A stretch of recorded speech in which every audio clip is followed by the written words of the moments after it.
But before getting into that, I want to get a sense of what room I'm in. Show of hands, how many of you, this is your first psychology class that you've ever taken? I assume so, okay. How many of you have taken 105 here? Maybe 2 people, okay, that's what I would have figured. Have any of you taken a high school psychology class? Okay, so more of you. How many of you, this is your first university class that you have ever walked into? Oh, very cool, okay. So we sort of have something in common. This is my first time teaching a university course. It's not my first time teaching this material. I have been teaching AP psychology classes for many years, but the size of the class is a big difference. I'm used to teaching classes like 5 to 15 people, and if you look around, there is more than 5 or 15 people. I was saying to someone that this class is technically large enough to be a country. Does anyone know what the smallest country in the world is? Vatican City, right. And I don't know exactly what their population is, but it is in the hundreds. So, you know, we're ballpark, because this could be a country.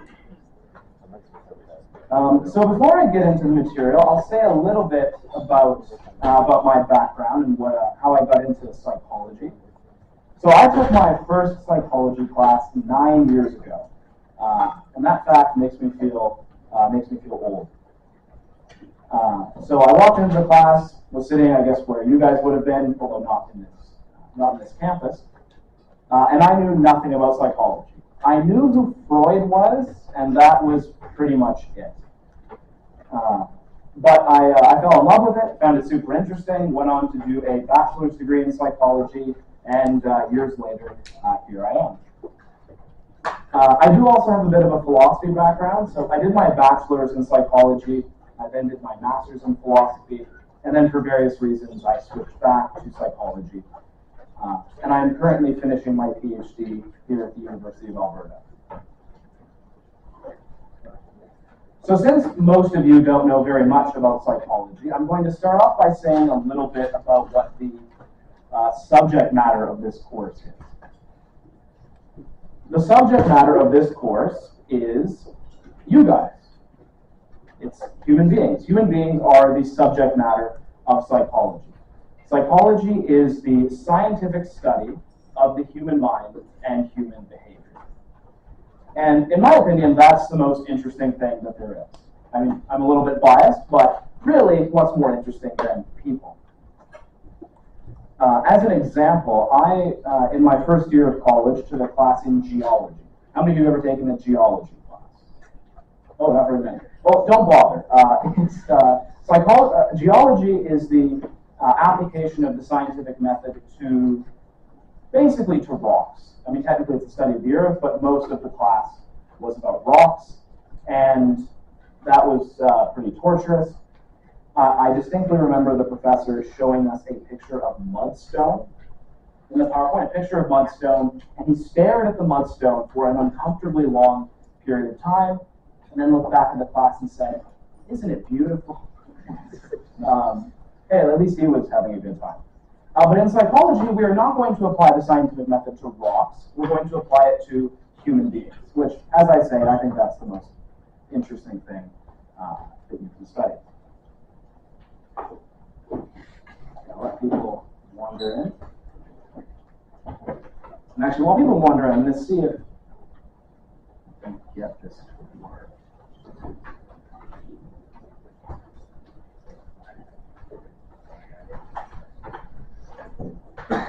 No, looks like E-class might still not be working. Okay. So I'm going to give a quick sampling of the kinds of topics that we will be talking about in this course. Please keep your voices down. Class has begun.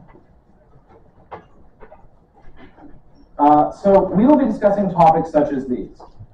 Are human differences in personality due to genetics or to the environment? So-called nature-nurture debate. We'll be talking about the brain, how the brain works, what happens when different parts of the brain are damaged. We'll be talking about emotions, what emotions are, what their function is. We'll be talking about human motivations like food and sex. We'll be talking about how the senses work, vision, hearing, etc. So a bit of a more sciencey part.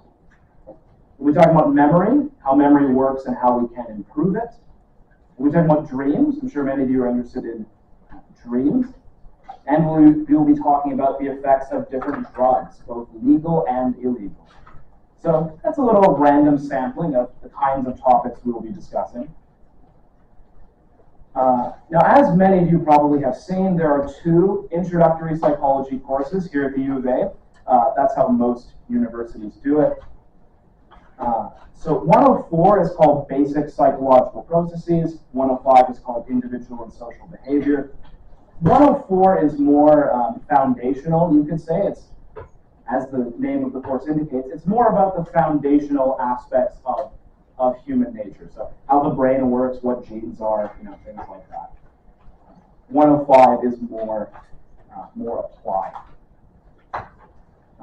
And they both use the same book, which is this book, which you should all get. I heard someone say that the bookstore had the 7th edition. I have the 8th edition. Has anyone confirmed? Does the book look like this that's in the bookstore? No? Okay, well, whatever's in the bookstore, get that. Some people have asked me about different editions of the book. There have been no scientific revolutions in psychology in the last 3-5 years. I'm sure a 6th or 7th edition is fine. So whatever the bookstore has, just get that. So this course will be on chapters 1 through 8 and 11 in this book. And then 105 is 9, 10, and 12 to 17. So for the same one.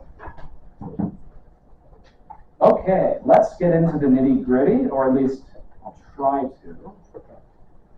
So, as will happen in most of your classes today, the first class, I will have to kind of go through some boring stuff about, the syllabus and grading and issues like that. So the first half of class will be that, and then the second half will get a little bit into chapter 1. So we do have a lot to cover in this course.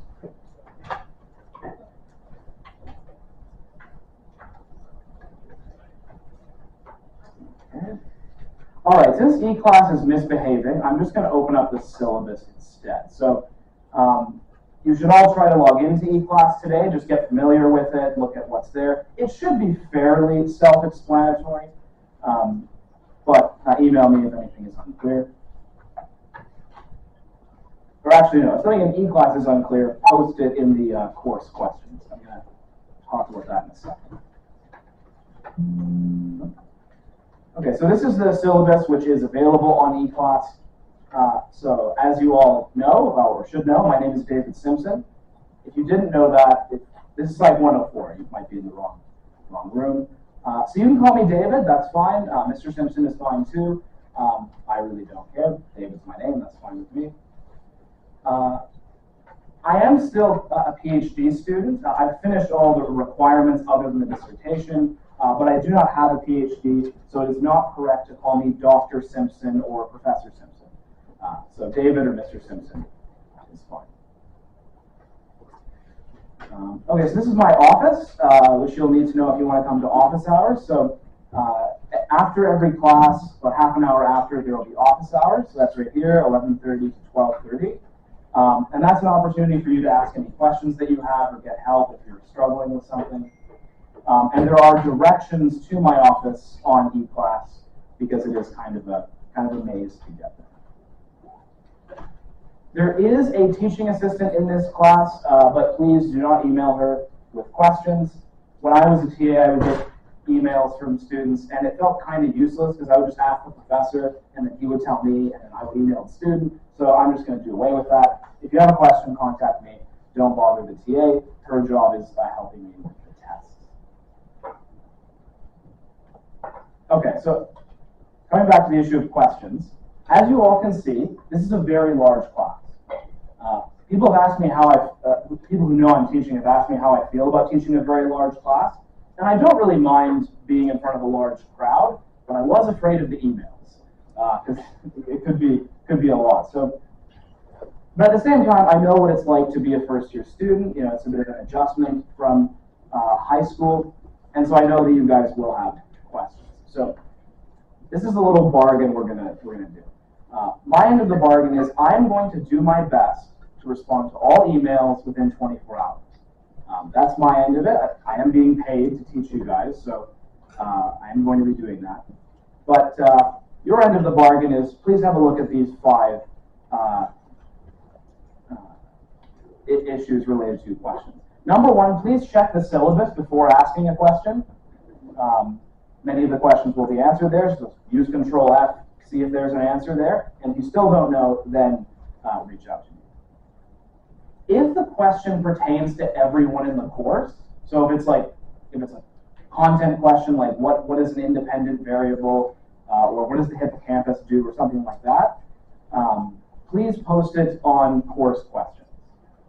Okay, that way I'm not answering the same email over and over again.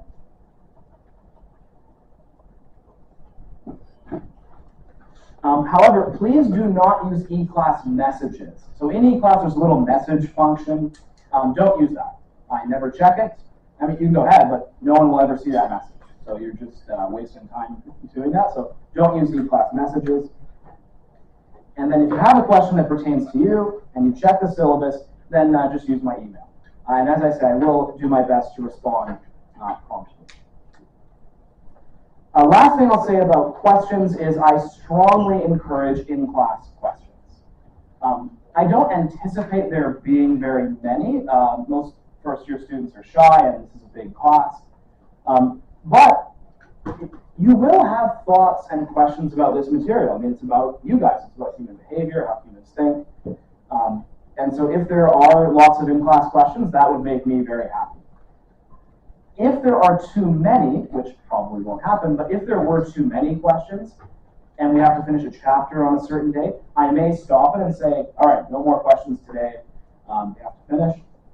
But if I ever do that, that means I'm very happy. You know, that means that there was a lot of engagement. But as I say, I don't anticipate that happening. Okay, so the textbook is here. It says 8th edition, but if the bookstore has the 7th or something, that's fine. As I said, there's been no revolution in psychology in the last few years. So as most of you can see, I assume there's a video camera here, so I am recording these lectures and putting them online. So if I get too excited about something and I talk too fast, you can re-watch the lecture on your own time and get the notes that you missed. In this class, will not be using PowerPoint. I will be using video clips and the whiteboard. And I've heard that some students will be appalled by this. So if you feel like you need PowerPoint, there are PowerPoint notes on eClass. You can download them, put them on your computer, print them, you can do whatever you want with them. My lectures should be roughly in the same order as the PowerPoint notes, maybe not exactly. And additionally, you can use them to study. You can use them as study notes, that's perfectly fine too. Probably more important than that is a list of key terms. So this should be on eClass, at least once eClass stops crashing. So it's a list of all the terms that you'll need to know in this course.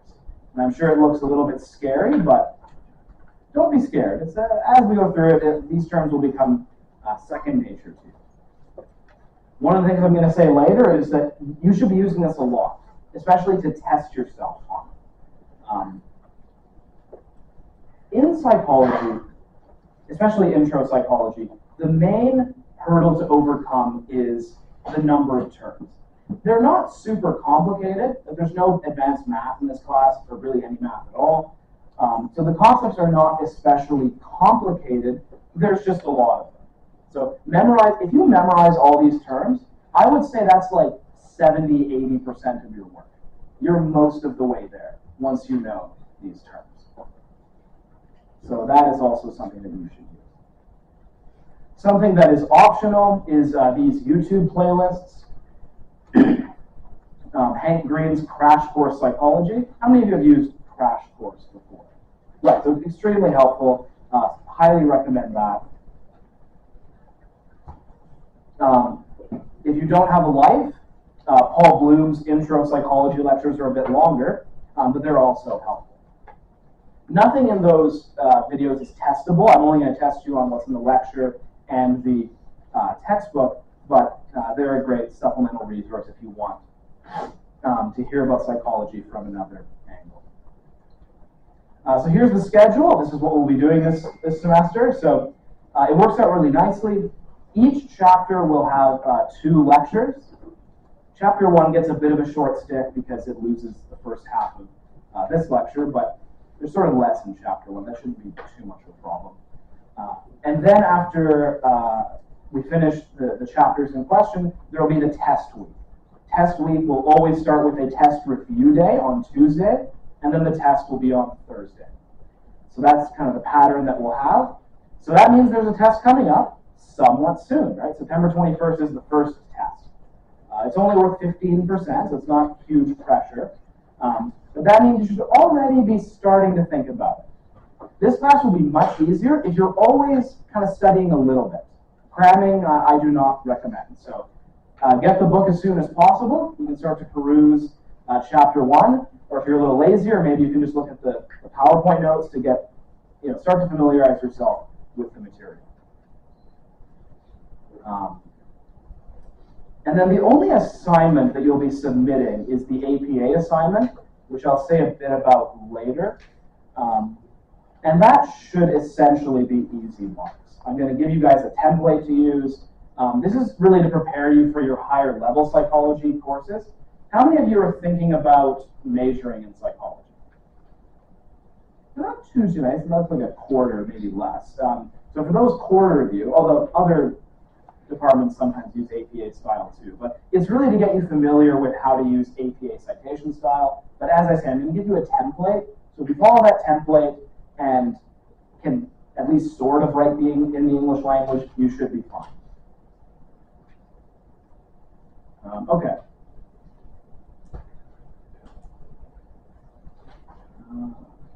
Okay, so I have 4 study tips here, and I'll say a little bit about each of these as well. So these are tips I always give to students, and I think you should find them all helpful. Number 1 is to test yourself, especially on, hello sir. Hello. Number 1 is to test yourself, especially on the key terms. There are studies showing that testing yourself on material is a better way of getting the information into your head than just rereading it.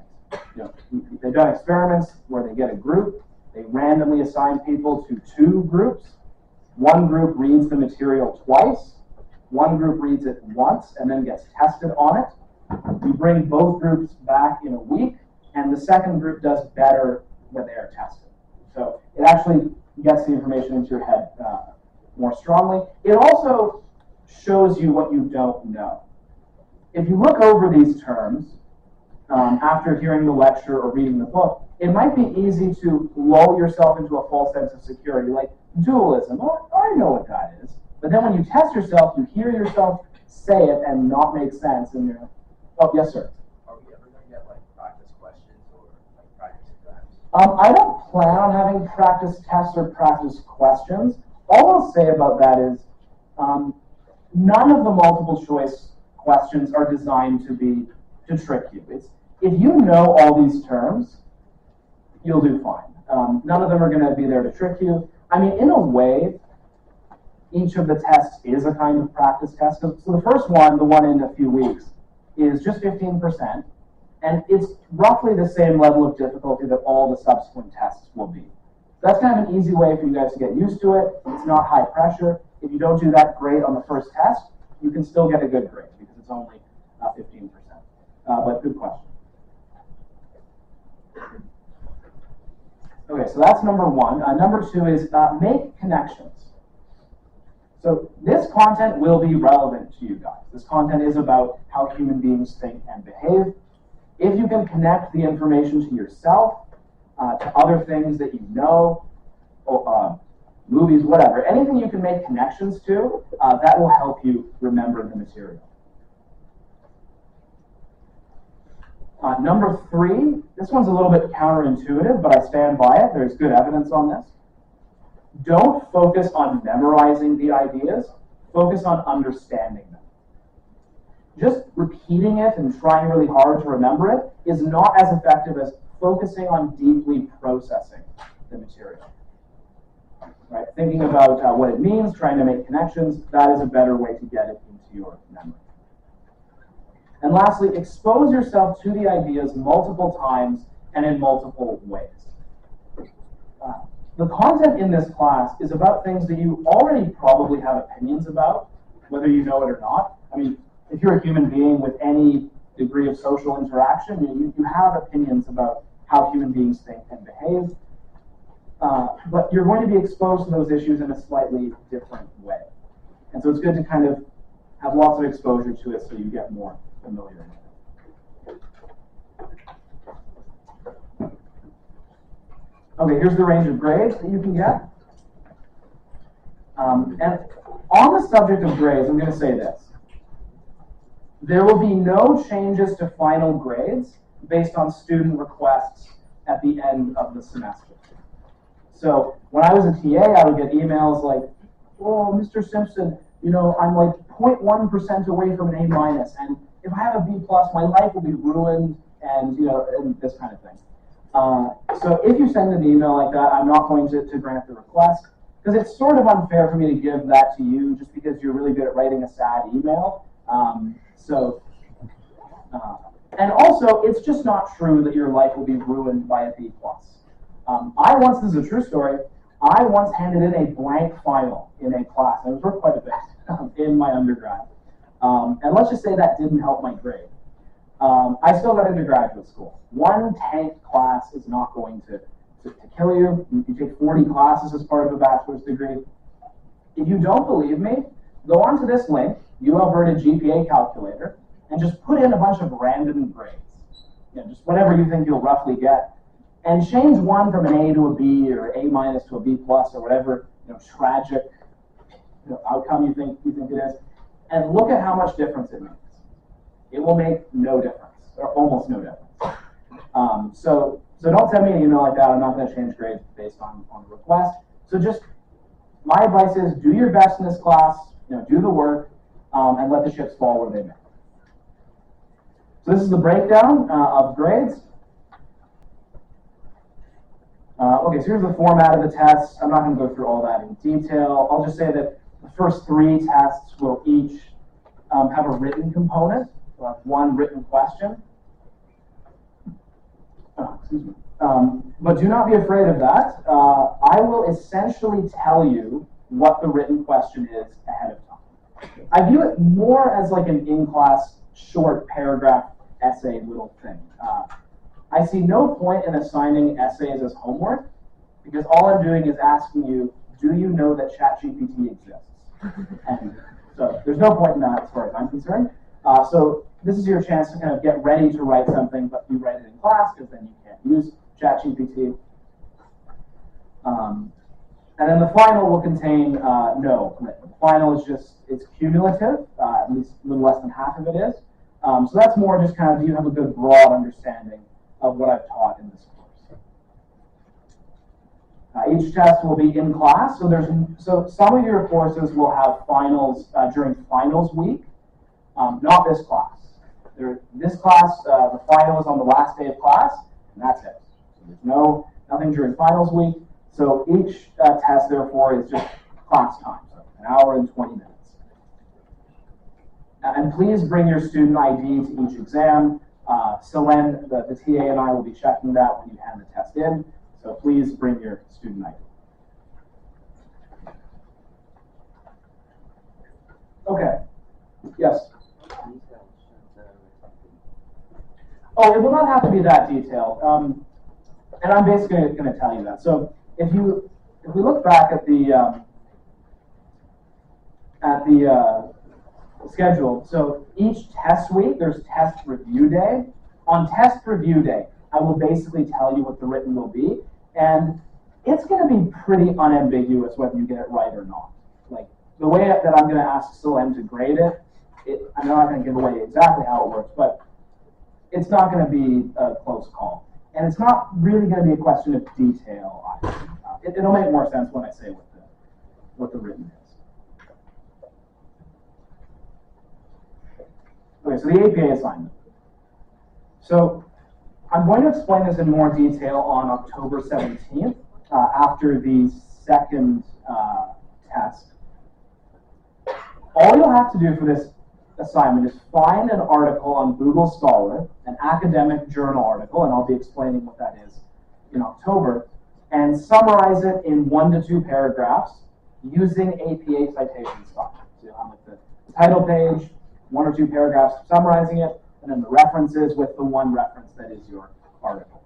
And as I've already said, there will be a template for you to use, so this should be easy marks. It's just a way for you to get used to using APA style. Given that I'm going to be giving a template, though, I will be strict about APA style. You just have to do what's in the template. Don't be creative. I strongly discourage creativity after this assignment. So research participation. How do I say this? Psychologists are cheap. But we also like large sample sizes. So we like doing experiments on human beings, scanning their brains, giving them reaction time measures or surveys or whatever. And we like having a big sample, then we can detect subtle statistical effects. But we're also cheap, as I said. So we don't like paying people, because then if we want like 500 people in a study and we pay them all $20, that's like $1,000. So the cheaper way to get people in our studies is to pay them with credit for doing our studies in classes. So 10% of your grade, and this is in every intro psych class, is based on you doing these studies. So there's a long and helpful explanation of how to do this in E-class. That's Carlene's area. So Carlene Lynch is a lovely lady who runs research participation here at the U of A. And there's a lovely sentence in that summary, which is, don't email your instructor about this. And I was like, oh, thank you, Carlene. Carlene, you're a saint. So follow those instructions. It should be pretty clear. I believe, usually there are a lot of online surveys that you can do, and that's kind of easier. But I believe now it's the case that you have to do at least one in-person study. So either a brain scan session or a behavioral study or something like that. Although, look at the E-class section for details. Let's get into the actual course material. So I'm going to start with the absolute basics. What is psychology?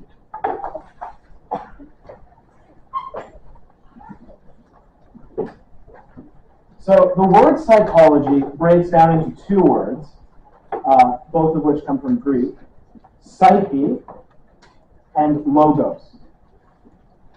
Psyche means mind or soul, and logos means word or logic or discourse about or study of. So psychology is the scientific study of the human mind and human behavior. That's the definition of psychology. And the key word there is scientific study. So in psychology, we try at least to be a science. We don't want to just sit down and think about things.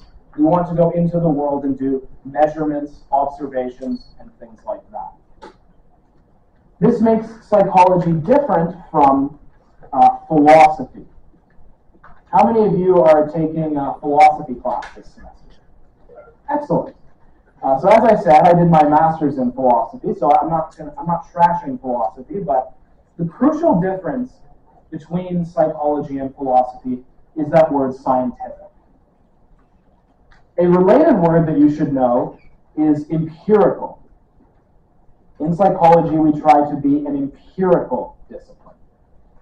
Empirical means based on observation. Good word to know. Empirical means based on observation. So in philosophy, philosophers ask many of the same kinds of questions. They ask questions about what the mind is, how the mind works, They might ask, like, do we have free will, or something like that, and they'll argue about it. But that's the key word, they argue.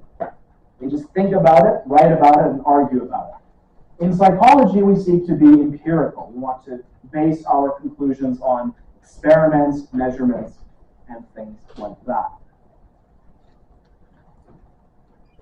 Another helpful distinction is the distinction between psychology and sociology. So, sociology, how many of you are taking a sociology course? Okay, so more of you. Sociology also studies human behavior, but it studies human behavior at the group level of analysis. So it's about human interaction at the group level. So a sociologist might study something like income inequality, where the unit of analysis would be classes, right? Different socioeconomic classes or statuses. Whereas in psychology, the unit of analysis is individual minds and individual behavior. So to take another example, racism. Both psychologists and sociologists study racism. But a sociologist would study it at the group level of analysis. So the ways in which racism is a structural or societal force. Whereas a psychologist would study it at the individual level of analysis. What's going on in someone's head when they form racist beliefs or something like that. I won't spend as much time on this, but I'll also say briefly what the relationship of psychology is to other sciences. In the standard scientific way of thinking about things, psychology is located here in the hierarchy of the sciences. So, if you don't see, if you can't read clearly, it's I do have messy writing, I apologize. I try to at least write big, but psychology is reducible to biology, biology reducible to chemistry, and chemistry reducible to physics. What do I mean by that? Well, think about psychology. So it's the study of the human mind and human behavior, how people think and behave. Well, what is it that enables us to think and behave in the ways that we do? Well, it's our brain. And we'll spend a whole chapter actually on how the brain is the basis for our thinking and behaving. And the brain is obviously the purview of biology. So psychology, in the standard way of thinking about it, is reducible to biology. And biology, of course, is just really complicated chemistry. The brain is just a bunch of chemical reactions. That's all it is. Sodium and potassium moving through voltage gates. That's really what it is, as we'll see. And then chemistry, of course, is the study of how chemicals, molecules behave, which really is just complicated physics. It's just atoms, bumping around in accordance with the laws of physics. So ultimately, it's all physics. But that should help you kind of see where psychology's place in the sciences is. Now, you might be thinking, well, I already know about how human beings behave and think. I'm socially skilled, or I'm extroverted. I understand people. Why do we need this psychology business? I'm just here for credit. I don't think we need a science of the mind. We're going to do a quick activity to hopefully burst that bubble. Here's what we're going to do. We're going to have a little bit of fun today. I'm going to write out 6 statements.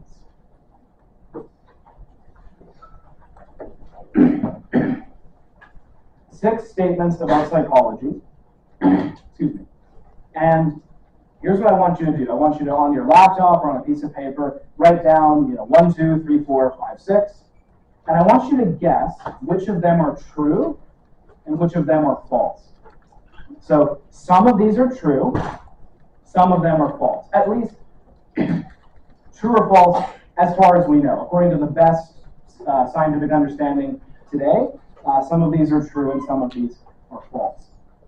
So we're going to play a little game. So the first one is opposites attract. Meaning, the more different from someone you are, the more likely you are to be romantically attracted to them. Okay, that's the first statement. Take a guess. The second statement is aggression releases anger. Meaning, if you're angry, you use something aggressive like you punch a punching bag or something, you let out the anger and you're less angry afterwards. Number 3, you may have heard the saying, nice guys finish last. That's kind of vague. We'll make it more precise. Nice people make less money. That's a little more precise.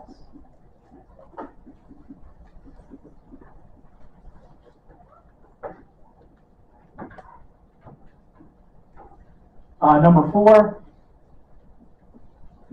performance on IQ tests.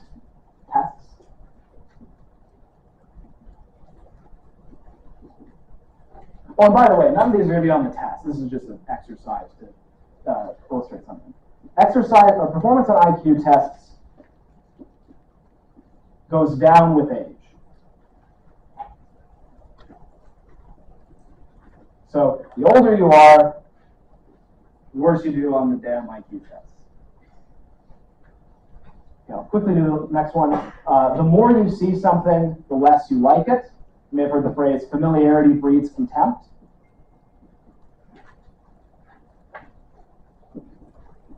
The less you like it. And lastly, adopted siblings are similar in personality.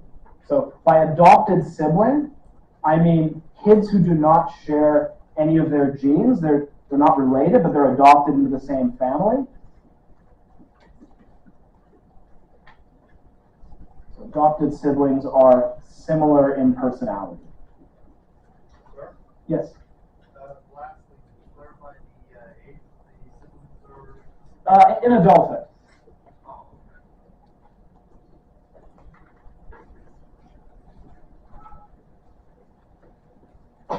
Like adopted, like near adulthood? Also, sorry, adopted when they're at birth, they're very young, but are they similar in personality in adulthood? Good question. Okay, so everyone take a guess. We're all 6. Only one is true, right? Sorry? Only one is true? Oh no, maybe it's 1, maybe it's 3, maybe it's 5. I don't know. Well, I do know, but I'm not going to say it. So some are true, some are false. So if I said 1, I apologize. Yeah, quickly change your answer if that's what you heard. Okay, raise your hand if you need more time. Okay, we'll just go ahead. Okay, so number 1, who thinks it's true? Show of hands. Who thinks it's false? Good, it is false. Number 2, I hope I didn't give it away with my tone of voice, but number 2, aggression releases anger. Who thinks it's true? Who thinks it's false? It is false. Nice people make less money. Who thinks it's true? Who thinks it's false? It is true. Life is unfair.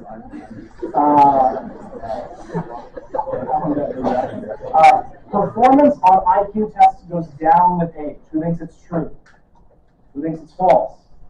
It is true. At least after the mid-20s, IQ performance goes down. So I'm as smart as I'll ever be. And after here, it's all downhill. I mean, it's not that steep until you get to like your 60s and 70s. Okay, that's steeper. The reason for that, by the way, is a lot of IQ test subcomponents are about like processing speed, and that does tend to go down with age. Number 5, who thinks it's true? Who thinks it's false? It is false. It's the opposite. The more you see something, the more you like it. Adopted siblings are similar in personality in adulthood. Who thinks it's true? Who thinks it's false? It is false. Adopted siblings are about as similar as strangers in adulthood, at least in personality. There's some other ways in which they are more similar, like education, but personality, parenting seems to leave no permanent stamp on it, which is quite surprising. Okay, so there's a little activity, and as you can see, there was a lot of randomness there. So it's not enough to rely on common sense. We do have to test these ideas.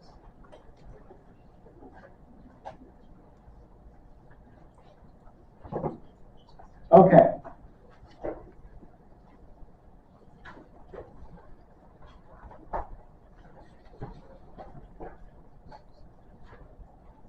So one thing that the book talks about as well, that relates to the point I just made.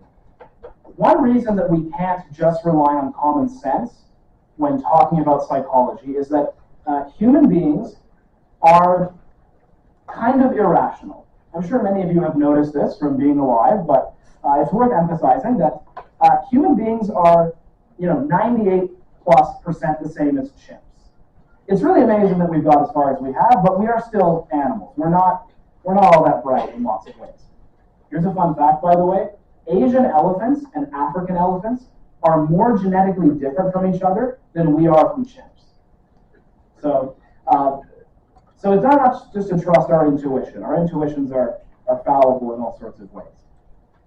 One particular example of human fallibility that I want to highlight, and many of you may have heard of this, is something called confirmation bias. Show of hands, who's heard of confirmation bias? Looks like around half. So for those of you who have not heard the term, confirmation bias, and this is a testable term, it's in the book, is the tendency to seek or interpret evidence in a way that favors your beliefs. Put more simply, you're trying to prove your beliefs right. Or you could say trying to confirm them. That's where the term comes from. So we don't like being proven wrong. So we'll kind of selectively pay attention to and look for evidence that confirms what we already think. This is the opposite of how science is supposed to work. Now, in practice, scientists often do have confirmation bias, but as an ideal, we are taught to put forward theories that are falsifiable. There's another testable term. So this one's not in the book, not directly, it's kind of implicit, but I'm going to say it's testable. So falsifiable, which comes from the word falsify, meaning to prove wrong. So if a theory is falsifiable, that means that it is able to be proven wrong. A theory that is unfalsifiable cannot be proven wrong. Now you might think, oh, that's good. If the theory is unfalsifiable, it's like indestructible. Nothing can prove it wrong. But that's actually not good. We do not want our theories to be unfalsifiable. We want theories in science to make risky, specific predictions in advance. So we want the theory to say, if the theory is true, then this should happen. If this does not happen, then the theory is wrong. And that's risky because you're kind of putting yourself out there. Okay, if this prediction doesn't pan out, my theory is wrong. And I'm not going to let myself use confirmation bias to say that it's right. This is, in my view, absolutely fundamental to how science works. You're constantly in the process of making predictions, trying to prove them wrong, and only keeping a theory if it survives your attempt to prove it wrong. So we want theories to be falsifiable. Now, you don't just have to take my word for it. We're going to watch a clip from Richard Feynman. Apologies, the first two video clips are a little grainy. Most of them are not, but this one's a bit grainy. How many of you have seen Oppenheimer? So Richard Feynman is a minor character in that. He was a part of the Manhattan Project, which developed the atomic bombs in the United States. So he's a pretty serious dude, pretty serious physicist. So if he says something about science, worth paying attention to. So hopefully the audio works. We're going to watch a 1-minute clip from Feynman talking about falsifiability. So very succinctly put, I apologize for the audio. It's a little grainy, as I say, but yeah, what he says is, look, in science, the central kind of philosophy is you make a guess, you derive what that guess would imply, and if your guess disagrees with the experiment, then it's wrong. Another important feature of this is that the predictions made by the theory should be precise, at least as precise as possible. If the prediction is vague, it's not as falsifiable because then more things could count as confirming the prediction. So we want the predictions to be precise. And the book has a very humorous discussion of a great example of how not to do this, and that's astrology. Now look, I know many of you, I'm sure, like astrology. It's a free country. I'm not a hater. It's your life, do whatever you want. But the textbook has a good discussion of why this is a good illustration of how science does not work. The predictions, quote, that are made by astrologers are so vague that they're true of essentially everyone. That's why you can read it and go, oh yeah, that's me. It's like, yes, it's, you're going through a lot of stress this week, but there might be some new opportunities. Yes, great, that's true for almost everybody, at least to some degree. And if you don't believe me, I have another quick video clip well, it's kind of self-explanatory. It's a video of someone giving astrology descriptions to someone. This is the great James Randi. Any of you know him?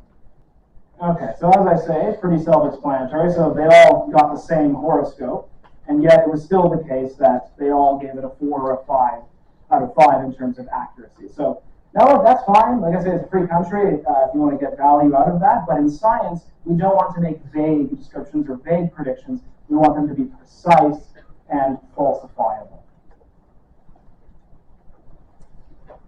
Okay.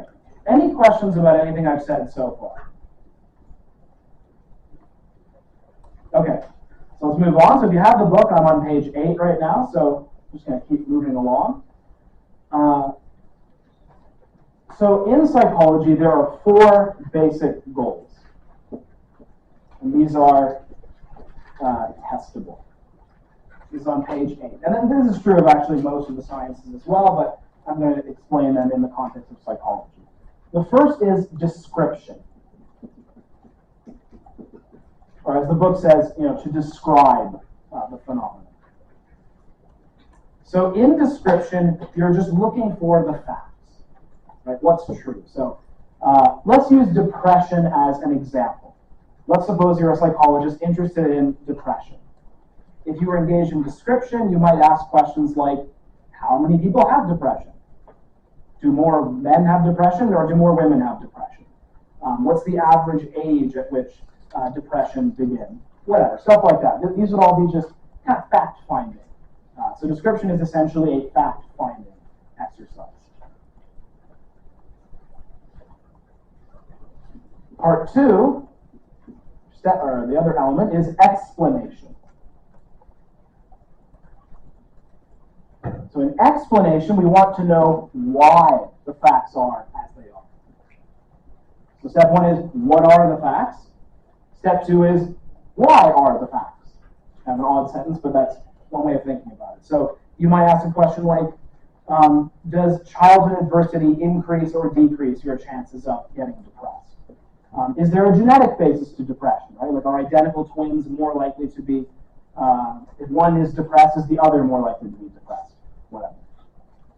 You might ask, is there anything different in the brains of depressed people? Are there different levels of neurotransmitters or something? That, if you're asking any of those questions, you are engaged in explanation. Step 3, which I've already said a bit about, is prediction. This is absolutely crucial for how science works.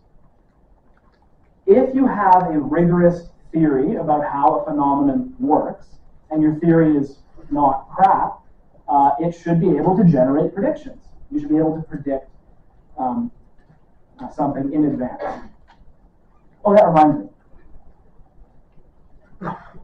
There's an example I forgot to give.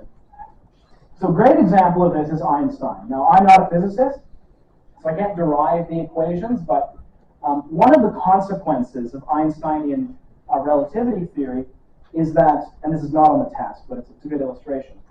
One of the consequences of relativity theory is that light can be curved around massive objects. Gravity can curve light. So, if the sun is here and the earth is here and there's a star over here, the light from the star should curve around the sun. That's one of the consequences. So this leads to a prediction. If you're looking at a star that normally should be here, when the sun's there, it should be here. Like the light should appear here. Normally, you can't test that because, as you all know, if you look up at the sky during the day, you can't see the stars. But you can when there's an eclipse. When there's an eclipse, like when the moon blocks the sun, you can actually see the stars around it.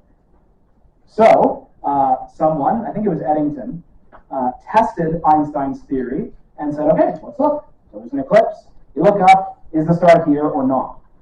So Einstein predicts the star should be here. If it's not here, theory falsified. And it was there, so Einstein's theory beat out. Einstein's theory beat out Newton's theory. Precisely for that reason, it made more accurate predictions. Yes?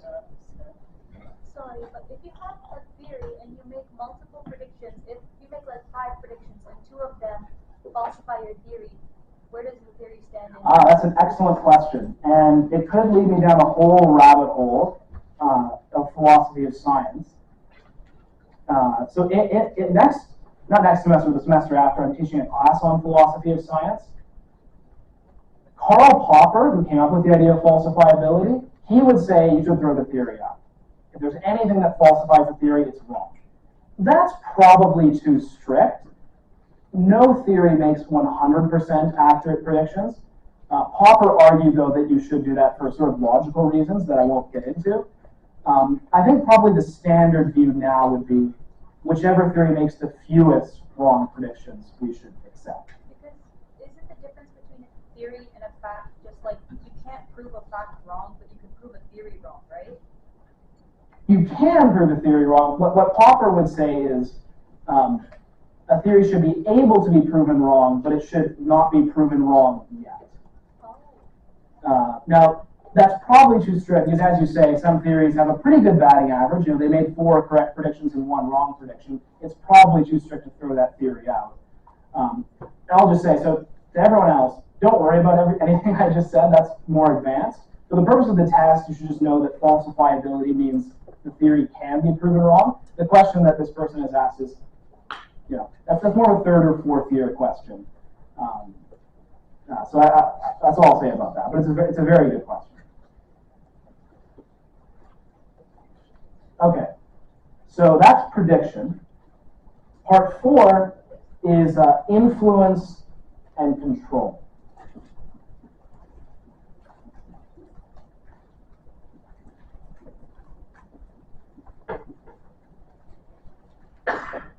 If a theory is at least approximately true, it should allow you to do some practical things. It should have some practical consequences.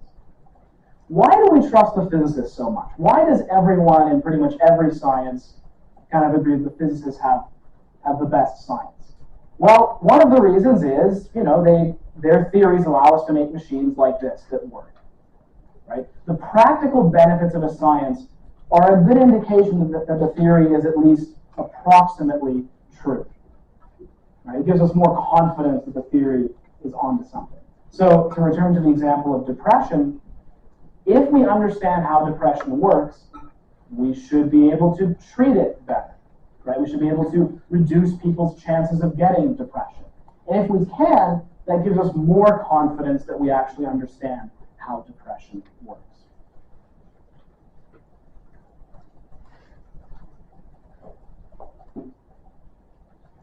Okay. Any questions about those 4? Okay. So another distinction that is related that the book talks about is the distinction between basic and applied research.